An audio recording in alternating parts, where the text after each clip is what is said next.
Je me nomme Marie Sawadogo, je suis enseignante-chercheur à l'Institut international d'ingénierie de l'eau et de l'environnement, 2IE, à Ouagadougou. Je suis responsable du laboratoire énergie renouvelable et efficacité énergétique de l'Institut 2IE.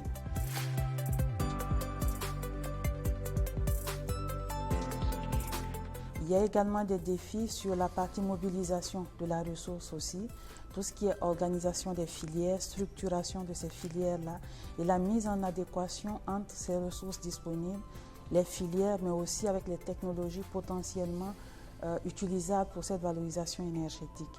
Donc, en conclusion, le potentiel est là. Il y a des défis au niveau de la mobilisation, mais aussi sur la mise à l'échelle de technologies qui vont permettre à des populations locales de pouvoir s'adapter à ces technologies, mais aussi de pouvoir produire, que ce soit de la chaleur, que ce soit de l'électricité, permettant de combler leurs besoins. Alors, Biostar est né de notre côté d'une collaboration de très longue date avec le CIRAD. Donc, ça nous a permis aussi de pouvoir passer à l'échelle, parce que c'était vraiment ce qui était très intéressant dans ce projet, passer à l'échelle, concevoir des technologies réelles qu'on va pouvoir installer et qui vont fonctionner et avoir des retours d'expérience derrière. Les perspectives pour les bioénergies au Burkina sont, à mon avis, prometteuses. On a le potentiel, on sait avec le recul et la mise en œuvre des projets, notamment Biostar, les freins qu'il y a, les verrous qu'on a pu dépasser. Donc avec tout ce recul-là, on sait à présent quel genre de technologie il faut développer, comment organiser les acteurs et quelles solutions proposer. Donc pour moi, c'est prometteur. Après, au niveau local, il faut qu'on aille maintenant vers des défis plus importants en allant vers de plus grosses centrales qui vont pouvoir valoriser la biomasse et aussi en structurant des acteurs et pour finir aussi en impliquant les politiques parce qu'il y a un manque de cadre réglementaire et de mesures incitatives en fait sur le développement des bioénergies sur le plan local. L'impact des bioénergies sur le plan économique déjà, pour la plupart des PME avec lesquelles on travaille, ça va leur permettre de faire des économies, notamment de gaz dans la filière mangue, donc des économies d'énergie et pouvoir atteindre une certaine suffisance ou une certaine autonomie énergétique en valorisant des ressources qui sont disponibles à un coût moindre que le coût de l'électricité ou du gaz.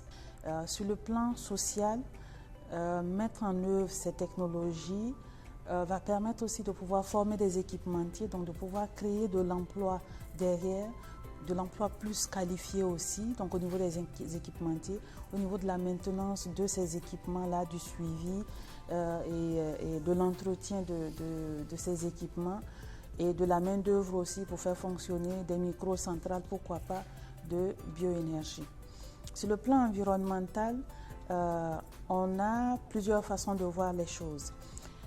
Il y a déjà le fait de valoriser énergétiquement des résidus qui va permettre en fait d'économiser les consommations de bois notamment, et on l'a vu avec la filière karité et marginalement la filière riz, où au lieu d'utiliser le bois, on a maintenant des technologies qui vont permettre de valoriser des résidus qui n'avaient pas d'autres utilisations.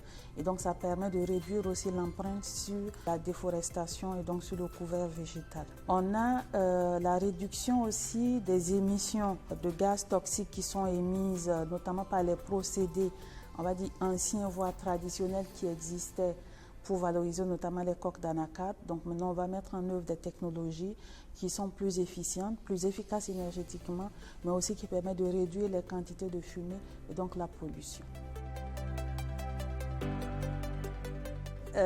J'ai aimé participer à cette conférence.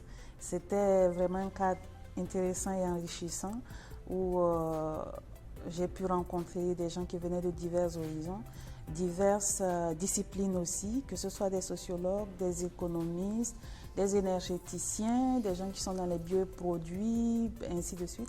Tout ça pour un même objectif, c'est de trouver des solutions qui sont adaptés aux besoins, que ce soit en Europe ou en Afrique en fait, aux besoins énergétiques ou autres, en valorisant les produits localement disponibles, donc de créer une bioéconomie plus viable et durable surtout.